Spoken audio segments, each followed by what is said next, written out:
బాగుందండి. శ్యామ్ సుందర్ గారు, మీ ఒపీనియన్ ఏంటి? పొలిటికల్ పార్టీలు అయితే ఈ తరహా కామెంట్స్ చేసుకుంటున్నటువంటి సిచ్యువేషన్, ఢిల్లీలో జరిగినటువంటి మీటింగ్ సంబంధించి అది కేవలం పార్టీకి సంబంధించినటువంటి వ్యవహారాల మీద, ముఖ్యంగా 2 ఏళ్ల పాలన పూర్తి చేసుకున్నటువంటి నేపథ్యంలో అభిప్రాయాలు సూచనలకు సంబంధించినటువంటిదిగా కాంగ్రెస్ పార్టీ చెప్తుంటే, లేదు ఏకంగా మంత్రివర్గ సమావేశాన్ని కూడా క్యాన్సిల్ చేసి ఇమీడియట్ గా మంత్రులంతా కూడా అక్కడ ఉండడం, అలాగే ప్రభుత్వం తీసుకున్నటువంటి నిర్ణయాలను ప్రభావితం చేసే విధంగా ఇక్కడ తీసుకున్న నిర్ణయాలు అక్కడ ఆయనకు చెప్పడం, ఇదేంటి అని చెప్పి బీఆర్ఎస్ కూడా క్వశ్చన్ చేస్తున్నటువంటి సిచ్యువేషన్. మీరేం చెప్తారు? ఇక్కడ ఒకటండి, ప్రభుత్వం ఒకవేళ గనక మేము అక్కడ ఢిల్లీలో మంత్రివర్గ సమావేశం నిర్వహిస్తున్నాము అని గనక చెప్తే అది రాజ్యాంగ విరుద్ధం, చట్ట విరుద్ధమైన విషయం. అలా ఎప్పటికీ చెప్తారని నేను అనుకోవట్లేదు, చెప్పారని కూడా నేను అనుకోవట్లేదు. తర్వాత అక్కడ జరిగినటువంటి సమావేశం పార్టీ పరంగా జరిగిన సమావేశం అని కాంగ్రెస్ వాళ్ళు అంటున్నారు. కాదు మంత్రివర్గ సమావేశం అని బీఆర్ఎస్ నాయకులు అంటున్నారు. కానీ లోపల ఏం జరిగింది అనేది చెప్పాల్సింది కాంగ్రెస్ నాయకులే తప్ప బీఆర్ఎస్ నాయకులు కాదు. ఎప్పటికైనా కానీ ఇప్పుడు గతంలో కూడా జరిగేవి మీటింగ్లు, కేసీఆర్ గారితో జరిగేవి. కేసీఆర్ గారు ముఖ్యమంత్రి కాబట్టి నిర్వహించేవారు. అక్కడ పార్టీ పరంగా చర్చించారా, ప్రభుత్వ విధానాలు చర్చించారా అనేది వాళ్ళు చెప్తే గాని బయటకు వచ్చేది కాదు.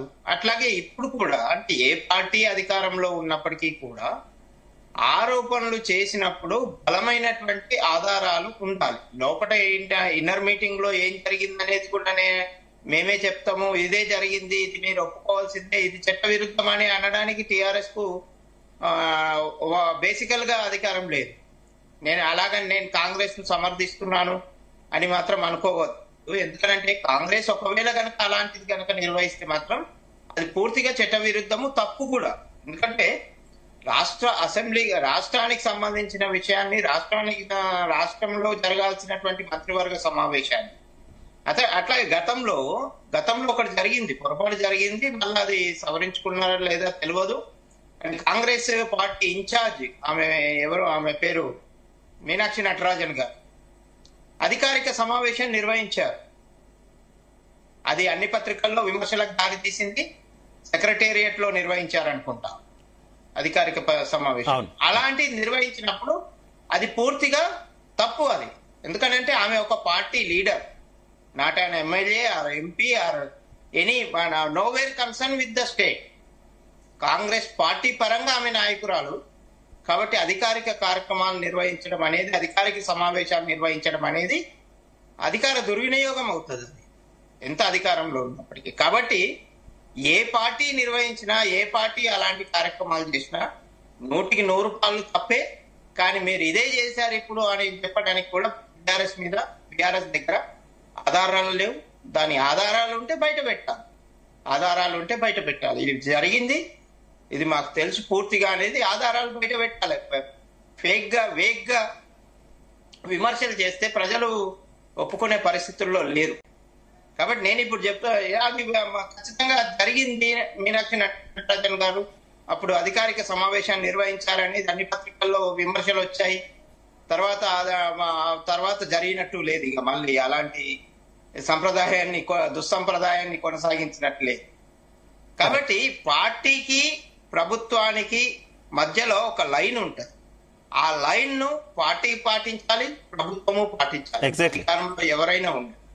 ఆ లైన్ దాటి ప్రవర్తించకూడదు. మా చేతిలో అధికారం ఉంది, మా చేతిలో మెజారిటీ ఉంది కాబట్టి దాన్ని మేము ఎలాగైనా వాడుకుంటామంటేనంటే అది మంచి పద్ధతి కాదు. ఇవాళ బీఆర్ఎస్ వాళ్ళు ఎట్లయితే పక్కన ఉన్నారో ఫామ్ హౌస్ లో, రేపు కాంగ్రెస్ ఉండాల్సి వస్తుంది. జరగకుండా చూసుకోవడం ఏ పార్టీకైనా మంచిది. అలాంటివి జరిగాయి కాబట్టి ఈరోజు బీఆర్ఎస్ అనుభవిస్తోంది. కాబట్టి అలాంటిది అనుభవించాలనుకుంటే కాంగ్రెస్ అదే పద్ధతిలో పోవచ్చు. కాబట్టి రకరకాల కారణాలు ఉంటాయి అధికారం నిర్వహించడానికి. ఆ అధికారం పరిధి దాటకుండా ఎవరి పరిధిలో వాళ్ళు ఉంటే బాగుంటుంది. పార్టీ పరిధిలో పార్టీ ఉండాలి. ఓకే శ్యామ్ సుందర్ గారు, కృష్ణతేజ్ గారు, ఇందాక దత్తాత్రేయ గారు ఎందుకు తెలంగాణ ఆత్మగౌరవానికి దెబ్బతింది అనే దానికి ఆయన వెర్షన్ ఏంటి అనేది క్లియర్ గా ఎక్స్ప్లెయిన్ చేసినటువంటి పరిస్థితి. దాంతోపాటు నిజంగానే ఒక పార్టీకి ప్రభుత్వానికి మధ్య ఒక థిన్ లైన్ ఉంటుంది. దాన్ని క్రాస్ చేస్తుందా కాంగ్రెస్? ఒక ఉదాహరణ కూడా మనకు శ్యామ్ సుందర్ గారు చెప్పారు.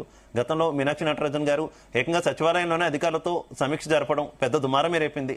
ఈ తరహా ఎందుకు ఆ తిన్ లైన్ ని కాంగ్రెస్ ఏమైనా దాటుతున్న పరిస్థితి ఏమైనా ఉందా? ఇప్పుడు మీరు ఒకవేళ ఒక 6 సంవత్సరాల క్రితం మీరు జర్నలిజంలో ఉంటే మీకు ఇది బాగా తెలిసేదండి. నాయన్ నరసింహారెడ్డి గారు హోంమంత్రి, నేను 30 ఆ రోజు సంవత్సరాల నుంచి కేసీఆర్ ఉన్నాను. గారు వారు ముఖ్యమంత్రి. ఆ రోజు కేసీఆర్ గారు ఈ హోంశాఖ పైన డెఫినెట్ రివ్యూ నిర్వహిస్తున్నారు. నాయన్ నరసింహారెడ్డి గారు వస్తే ఆయన ఎందుకు వచ్చినారు వెళ్ళిపోమని చెప్తే నాయన్ నరసింహారెడ్డి గారు బయటకు వచ్చి ప్రెస్ దగ్గర అసహనం వ్యక్తం చేశారు. ఇది కావాలంటే మీ జీ న్యూస్ CEO భరత్ గారిని అడగచ్చు. ఎందుకు చెప్తున్నానంటే అండి, అది తెలంగాణ ఆత్మగౌరవం దెబ్బతీయడం, అది డెఫినెట్లీ ఒక వ్యక్తిని పవర్ లో పెట్టి ఆ వ్యక్తికి ప్రాధాన్యత ఇవ్వకపోవడం, అంతే తప్ప ఎవరో రావడం మన మీద పెత్తం దేదాన్ని చెలాయిస్తున్నారనే కదా తెలంగాణ తెచ్చుకుంది. ఆ రోజు సోనియా గాంధీ గారు తెలంగాణ ఇచ్చింది కూడా అందుకే కదా. తెలంగాణ వారు తెలంగాణ పాలించాలా, తెలంగాణ యువతకు న్యాయం చేకూర్చాలా, తెలంగాణ ఆత్మగౌరవానికి ప్రతీక తెలంగాణ కాంగ్రెస్ అని చెప్పుకునే కదా ఇచ్చింది. ఇదే కేసీఆర్ గారు మొట్టమొదటి ప్రెస్ కాన్ఫరెన్స్ ఏం చెప్పినారు, ఆమె కాలు మొక్కి తెలంగాణ ఇచ్చిన కాంగ్రెస్ ని డెఫినెట్లీ బతుకున్నంత కాలం మర్చిపోలేని చెప్పినారు. ఇవాళ ఎవరో ఏఐసిసి ఇన్ఛార్జ్ వచ్చి ఏదో అధికారంగా పెట్టినారు ఇది అదేని కాదండి. ప్రాక్టికలీ ఎక్కడైనా ఒక కేబినెట్ మీటింగ్ పెడుతున్నప్పుడు మంత్రులు ఆఫీషియల్స్ మినిట్స్ రికార్డ్ అయి ఉండాలి. ఎక్కడైనా ఇవి జరిగినాయా? ఎక్కడ That should not be in secretariat. That should not be in secretariat. జరగాల, లేకపోతే దానికి ఆల్టర్నేట్లీ ఇప్పుడు కమాండ్ కంట్రోల్ సిస్టమ్ అనే రూమ్ అని మన గత ముఖ్యమంత్రి కేసీఆర్ గారు తీసుకొచ్చినారు. అలాంటి ఒక ప్లేసెస్ ఉండాలి ఫోరం. అక్కడ ఇట్లా ఎక్కడైనా జరిగిందా? ఎందుకంటే రాజ్యాంగం ప్రకారం మన రాజ్యాంగవేత్తలు మనకడే తెలివిగాళ్ళు ఏదన్నా డెఫినెట్లీ అవునప్పుడు డెఫినెట్లీ దాని మినిట్స్ అనేది డెఫినెట్లీ ప్రతిది కూడా కూలంకృషంగా చర్చించాలా. అంతే తప్ప మినిస్టర్స్ సీఎం కూర్చోండి సరిపోదండి. ఇది చాలా మందికి డెఫినెట్లీ తెలుసో తెలియదో నాకు తెలియదు. ఇవాళ నాయన్ నరసింహారెడ్డి గారు విషయం కూడా స్వర్గీయులు ఎందుకు తీయడం జరిగిందంటే, ఆ రోజు అయినంతటా ఆయన అసహన వ్యక్తి INPR ముందు వచ్చి వ్యక్తం చేయడం జరిగింది. ఆ రోజు కావాలంటే మీరు మీడియాలో ఉన్న ఎవరైనా కనుక్కోవచ్చు. అది తెలంగాణ ఆత్మగౌరవాన్ని తెలంగాణలో తాకట్టు పెట్టడం. బయటోడు అవసరం లేదు, మనోడే మన ఆత్మగౌరవం తాకట్టు పెడతాడు. ఇంకోటి నెక్స్ట్ అండి, ఇవాళ చాలా దగ్గర మనం చూడడం జరుగుతుంది. ఇవాళ అసెంబ్లీ సమావేశాలు కానీ డెఫినెట్లీ పోస్ట్ పోన్ అవుతున్నాయి. ఇవాళ అసెంబ్లీ సమావేశాలు వచ్చే నెలకు అవుతున్నాయి అని డెఫినెట్లీ వేరే వాళ్ళు వేరే ఛానల్లో మాట్లాడుతున్నారు. అసలు అసెంబ్లీ సెషన్ కి ప్రతిపక్ష నాయకుడు డెఫినెట్లీ ఒక్కసారి వచ్చాడా? డెఫినెట్లీ వస్తాడా? ప్రజలు ఇచ్చిన ఒక బాధ్యతను స్వీకరిస్తారా అంటే దానికి సమాధానం ఎవరైనా సూటిగా చెప్పగలుగుతారా? చేపట్టారు. డెఫినెట్లీ వాళ్ళకి ప్రోటోకాల్ కావాలని ప్రజల పెద్ద శ్రద్ధ వద్దు. వీళ్ళు డెఫినెట్లీ మాట్లాడుతారు. నెక్స్ట్ హామీల గురించి మేము ఎప్పుడు కూడా చెప్పండి, ఆ రోజు ప్రభుత్వం ఛార్జ్ తీసుకున్నప్పటి నుంచి ఈ రోజు రాక మేము వెనుకకు పోయేది కూడా లేదు. ప్రతిదీ మిత్తితో సహా చెల్లిస్తాం. కాకపోతే ఇవాళ మన దగ్గర వనరులు లేవు కాబట్టి, ఉన్న పథకాలు తీయలేము కాబట్టి డెఫినెట్లీ మేము డెఫినెట్లీ ప్రాక్టికల్ గా ముందుకెళ్తున్నాం. ముఖ్యమంత్రి గారు ప్రతి వేదికలో చెప్పడం జరుగుతుంది. అసెంబ్లీలో కావాలంటే వచ్చి చర్చించుకుందాం, ప్రతిపక్ష నాయకుడు రమ్మని చెప్పడం జరుగుతుంది. దానికి ప్రతిపక్షాలు అసెంబ్లీలో తప్పించుకుంటాయి, బయటకు వచ్చి ప్రెస్ కాన్ఫరెన్స్ పెట్టి చెప్తాయి. దీనికి చెప్పండి అండి, ఇది ఏం సమాధానం చెప్తాం? ఎందుకంటే ఏదో ఒక డిబేట్ పిలిచినారు మాట్లాడదామని కాదండి. ఇప్పుడు ఈ డిబేట్ వల్ల మీ జీ న్యూస్ కానీ ప్రేక్షకులు కానీ భావితరాలు కానీ ఏం అర్థం చేసుకోవాలా? తెలంగాణ సమాజానికి ఏమి డిబేట్ వల్ల డెఫినెట్లీ ఉద్ధరిస్తున్నాం? డెఫినెట్లీ ఇప్పుడు మీరు అనలైజ్ చేసి డెఫినెట్లీ దీనిపైన ఒక చర్చ పెట్టండి. రైట్. దత్తాత్రేయ గారు ప్రతి అంశానికి సెంటిమెంట్ ను ముడిపెట్టడం, లేదంటే తెలంగాణ అంశాన్ని తెర మీదకు తీసుకురావడం పదే తద్వారా రాజకీయ లబ్ధి పొందడం, ఇది బీఆర్ఎస్ చేస్తుంది అనేది ఎక్కువగా వినిపిస్తున్నటువంటి విమర్శ. ఒప్పుకుంటారా? అంటే అధికారంలో లేనప్పుడు మాత్రమే సెంటిమెంట్ గుర్తొస్తుంది, తెలంగాణ గుర్తొస్తుంది అనేది విమర్శ. గుర్తుపెట్టుకోండి శివకుమార్ గారు, మీరు అధికారంలో మేము ఉన్నా లేకపోయినా మీరు వార్డు బ్యాగ్ తీసుకోవాల్సిన అవసరం ఉంటుంది. తెలంగాణ రాష్ట్రంలో తెలంగాణ ఆత్మగౌరవానికి ప్రతీకగా నిలబడినటువంటి ఏకైక పార్టీ బీఆర్ఎస్ పార్టీ.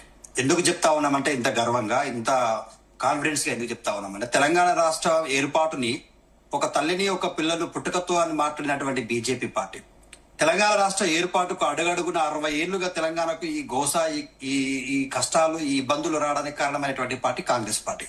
గతంలో 1969లో 360 పైచులకు విద్యార్థులని బలి తీసుకున్నది కాంగ్రెస్ పార్టీ. ఆ తర్వాత 1200 పైచులకు అమరులని విద్యార్థులని, యువకులను తెలంగాణ లో ఉన్నటువంటి అమరవీరులకు వాళ్ళ త్యాగాలు చేయడానికి కారణమైంది Congress party. So Congress party మనకి ఊరికి తెలంగాణ రాష్ట్రాన్ని ఇవ్వలేదండి. తెలంగాణ రాష్ట్రం ఇవ్వడంలో చాలా ఉంది. అయినప్పటికీ ఇన్ని కష్టాలు, ఇన్ని ఇబ్బందులు పెట్టి ఇచ్చినందుకు కూడా మేము నిండు అసెంబ్లీ సాక్షిగా మా నాయకుడు తొలి ముఖ్యమంత్రిగా కేసీఆర్ గారు, సోనియా గాంధీ గారికి రుణపడి ఉంటామని చెప్పినా ఇప్పటికి కూడా మేము we are committed that is different issue. But ఇక్కడ ఏంటంటే, తెలంగాణ రాష్ట్రం ఏర్పాటు అయిన తర్వాత తెలంగాణ రాష్ట్రానికంటే ఒక ప్రత్యేకత ఉంది. ఒక తమిళనాడు రాష్ట్రానికి సంబంధించినటువంటి విషయాలు ఎందుకో మరి ఢిల్లీ కేంద్రంగా నిర్ణయాలు జరగట్లేవు, ఎందుకో ఆంధ్ర